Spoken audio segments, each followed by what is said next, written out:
O que eu quero falar com vocês hoje é sobre uma decisão judicial de uma juíza do Rio Grande do Sul relacionada ao Sleeping Giants Brasil. Se você não sabe, eu vou explicar o que é esse movimento e depois a gente vai analisar a decisão e ler algumas threads do Twitter que explicam por que ela é prejudicial. Então, a primeira coisa, o que é o Sleeping Giants? O Sleeping Giants é um movimento que começou nos Estados Unidos de um grupo de pessoas que começou a entrar em contato com empresas, com grandes marcas que patrocinavam em canais negacionistas, em canais de desinformação, em canais de fake news, em canais da extrema-direita. Lá nos Estados Unidos eles conseguiram, por exemplo, abalar de grande maneira a receita do Breitbart News, por exemplo, que é um jornal extremista de direita, que era editado pelo Steve Bannon, que foi preso recentemente e liberado sob fiança, que foi o estrategista-chefe da campanha eleitoral do Trump e que era um dos líderes desse movimento global de populismo de extrema-direita. Então isso começa nos Estados Unidos e esse ano, em maio, se não me engano, chega ao Brasil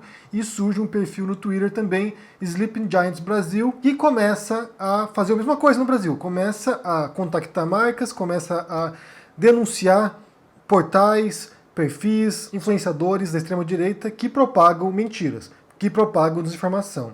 E fizeram um grande estrago, na verdade. Se a gente pensar, por exemplo, num caso recente que a gente mencionou aqui no canal, que foi do Olavo de Carvalho, quando o PayPal, a empresa norte-americana, vai lá e, graças à ação do Sleeping Giants, retira esse canal de pagamento dos cursos do Olavo de Carvalho. Ou seja, uma das plataformas de pagamento para o Olavo, para as mentiras que ele propaga, para a distorção que ele propaga da realidade, deixou de trabalhar com ele. E não apenas isso. Outras empresas, várias empresas na verdade, já anunciaram que não vão anunciar nesse tipo de canais. Vou até ler alguns aqui, quais foram os casos aqui. Adidas, Carrefour, Latam, Samsung, Santander, entre várias outras empresas, começaram a retirar os seus anúncios de canais extremistas de direita. E daí essa semana, eu vou ler aqui o comecinho da reportagem do portal Poder 360, diz o seguinte: a juíza Ana Paula Caymmi, do Tribunal de Justiça do Rio Grande do Sul, acatou o pedido do Jornal da Cidade Online e determinou que o Twitter informe dados que permitam identificar os criadores dos perfis do Sleeping Giant Brasil e Sleeping Giant Rio Grande do Sul. Também estabeleceu a exclusão das páginas. E daí tem um enorme problema aqui, porque muita gente analisou essa decisão da juíza e afirmam que ela é contraditória, porque, segundo a própria juíza, o perfil Sleeping Giants não cometeu nada irregular, não cometeu nenhum crime, nenhum ilícito. Eu vou ler para vocês aqui, como eu disse, uma thread do Lucas Mourão, advogado, que analisou essa decisão da juíza e ele explica aqui por que ele acha que foi uma decisão incorreta. Vale mencionar que o Twitter recorreu, então eles vão lutar na justiça para evitar isso. Mas eu vou ler duas threads aqui que esclarecem por que é perigoso isso. Então diz o seguinte aqui o Lucas no Twitter: li a decisão que determinou em sede liminar que o Twitter forneça os dados IP e porta lógica do Sleeping Giants Brasil. A primeira observação muito importante a se fazer é que a juíza reconheceu que não há nenhuma ilegalidade na atividade do Sleeping Giants Brasil. Sigam o fio que tem mais. Pelo contrário, a juíza atestou a licitude do perfil, dizendo o seguinte, e ele põe um trecho aqui da própria decisão: e, em análise preliminar, premida pela urgência que o caso requer, não vislumbro abuso do direito fundamental à liberdade de expressão pelos perfis cuja exclusão o autor requer, uma vez que não se pode indicar prima facie, a inveracidade das postagens, especialmente diante do fato de que a atuação do demandante e de seu sócio foi objeto de pedido de inclusão na investigação da Comissão Parlamentar de Inquérito, denominada CPMI das Fake News, bem como segundo reportagens de checagem de grandes órgãos da imprensa, como Estadão, UOL e Globo. O periódico do autor teria publicado fake news em algumas ocasiões, de tal forma que não há como se fazer juízo absoluto de inveracidade dos tweets dos perfis Sleeping Giant Brasil e Sleeping Giant Rio Grande do Sul, situação que poderia conduzir ao abuso do direito. Porque o que aconteceu? O Sleeping Giants denunciou esse portal, Cidade Online, e eles perderam anunciantes também, e como diz ali na decisão da juíza, eles foram parar na CPMI dos fake news. Então eles estão sendo investigados agora, são objetos de investigação por propagar fake news. Então prossegue aqui o Lucas Mourão no Twitter. Traduzindo, disse que pelas informações até então conhecidas, as atividades do Sleeping Giants Brasil e Sleeping Giants Rio Grande do Sul são legais. Mesmo assim, a juíza deferiu a liminar para determinar que o Twitter entregue os dados.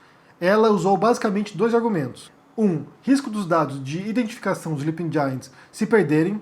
E 2, vedação ao anonimato e nenhum dos argumentos se justificam. Vou explicar os porquês. O primeiro ponto é técnico. A juíza errou ao considerar que a única forma de evitar que os dados se percam seja obrigando o provedor de aplicação a fornecê-los a alguém. Na verdade, bastaria a juíza determinar que o Twitter preservasse os dados em questão até o julgamento do mérito. Em segundo lugar, a lei, artigo 22, inciso 1º do Marco Civil da Internet, diz que é inadmissível o pedido de fornecimento de dados de usuário quando não houver fundados indícios de ocorrência do ilícito. Ou seja, a entrega dos dados só é possível quando existir fundados indícios da prática de algum ilícito. Daí ele põe aqui uma citação do Marco Civil. Ora, se a própria juíza atestou, ao menos em princípio, a legalidade dos atos dos Sleeping Giants, o pedido feito pelo Jornal da Cidade Online era, e ainda é, inadmissível. Esse também é o entendimento dos tribunais Brasil adentro.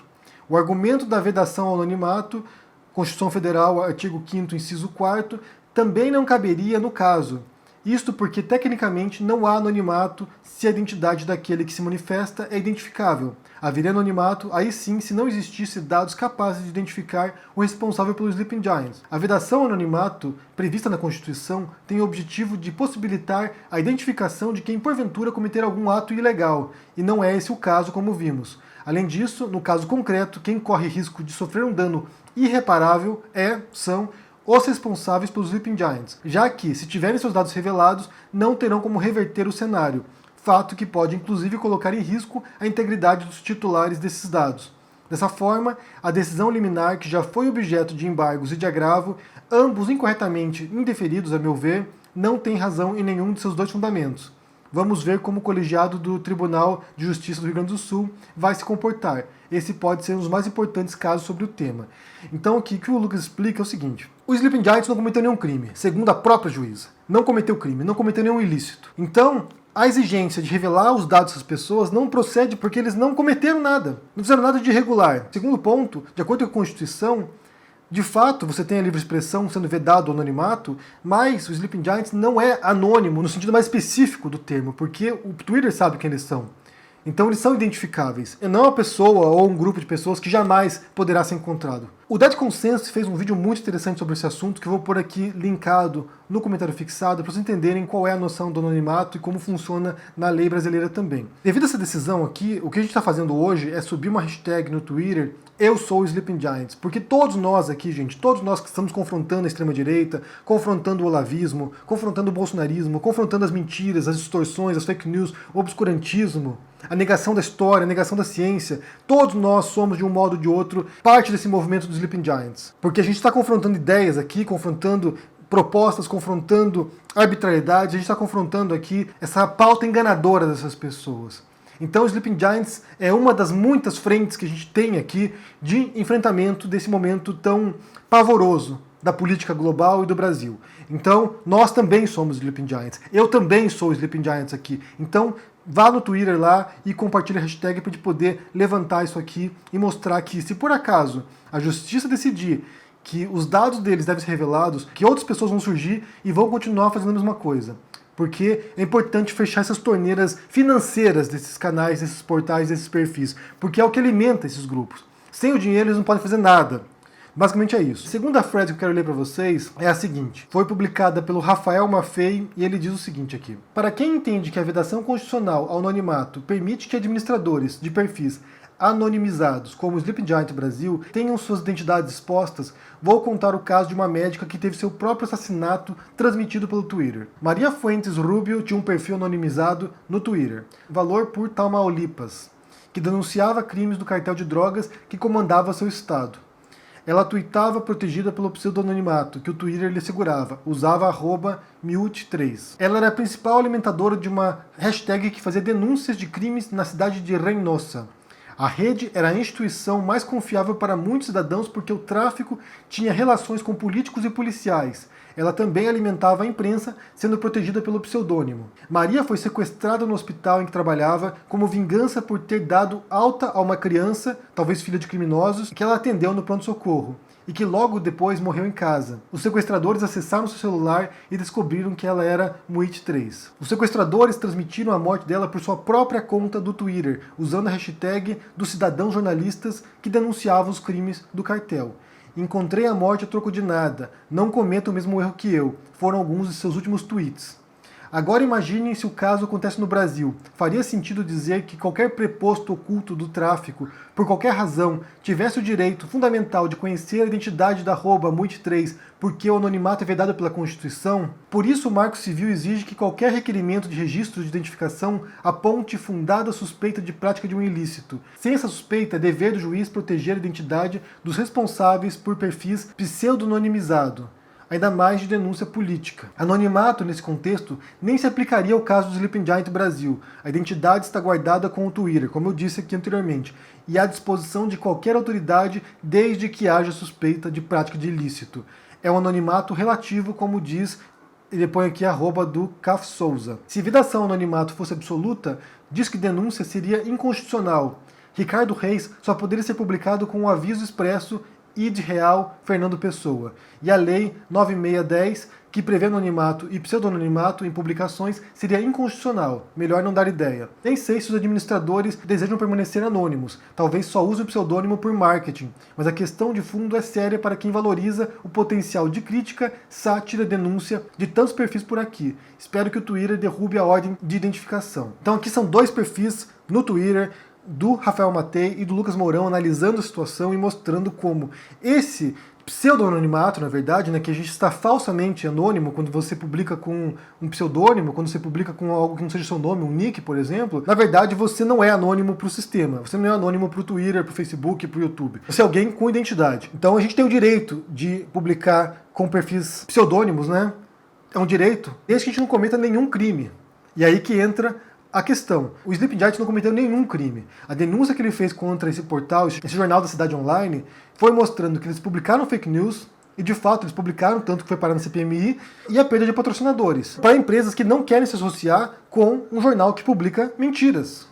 Esse é o caso. Só lembrando que o Twitter recorreu da decisão, então vai para a segunda instância agora. Esperamos que essa decisão seja revertida, porque isso aqui abriria margem para a exposição de perfis que estão atuando em defesa de valores democráticos, em defesa da verdade, em defesa, sabe, de responsabilidade de quem publica notícia, de quem publica informação na internet. É o mínimo que se espera, que essa decisão seja revertida. Então, só para concluir aqui, eu sou também Sleeping Giants. Nós estamos aqui defendendo certos valores que merecem ser defendidos. Quero saber o que você pensa sobre essa história aqui, se você acompanha os Sleeping Giants, a ação deles, né? Eles estão abalando, na verdade, a estrutura financeira desses grupos de extrema-direita. O que você pensa sobre isso? Deixe aqui no comentário, deixe o joinha, assine o canal, se torne membro aqui do canal para dar uma força. Confira o meu livro sobre o Bolsonaro e o livro que está na pré-venda agora, O Rei dos Judeus, sobre Jesus Histórico. Um grande abraço para vocês e até mais. Tchau!